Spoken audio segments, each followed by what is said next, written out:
3 years ago, we decided to have specialist centres because we were finding that being more of a generalist, which meant we covered hedge funds and private equity, meant that we were able to do some private equity, but not the level of sophistication that we needed to really deliver a great product.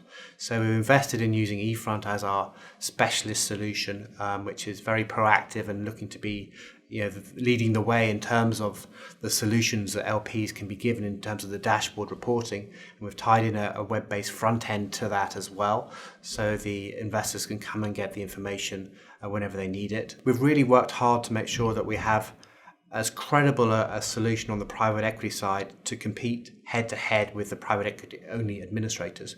But our advantage is that we are in 6 different jurisdictions globally with these centres, and we cover 24 different domiciles in terms of structuring, both for structuring the fund, but also the underlying SPVs. And also, we're finding that more and more demand for hybrid solutions. So the specialist hedge fund only administrators can't do hybrids very well, and the specialist private equity only administrators can't do hybrids very well.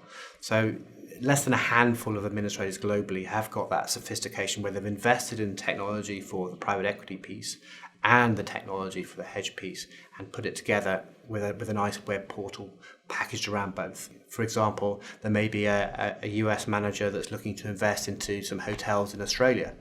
Well, we're having an Australian office and having a US office.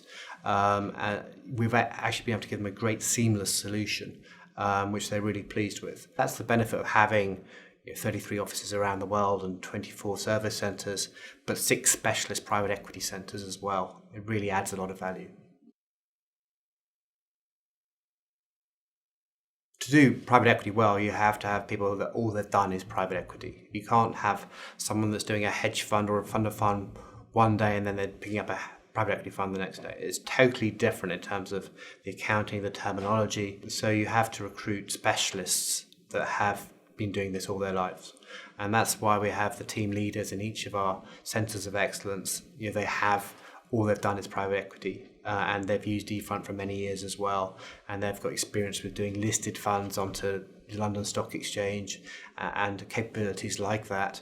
And so we're using them, and then we're obviously investing a lot in super user training of the technology throughout all our offices. You have to invest in the training to make sure that you pass that skill set through the organisation. And so it's a combination of getting the right people as well as training them well. I find it strange that in some places private equity administration can be so expensive. It doesn't need to be expensive. It's usually a fixed amount per month with a little bit extra for capital calls and distributions and a little bit extra for financial statements. And if you have the right technology, it's pretty low touch.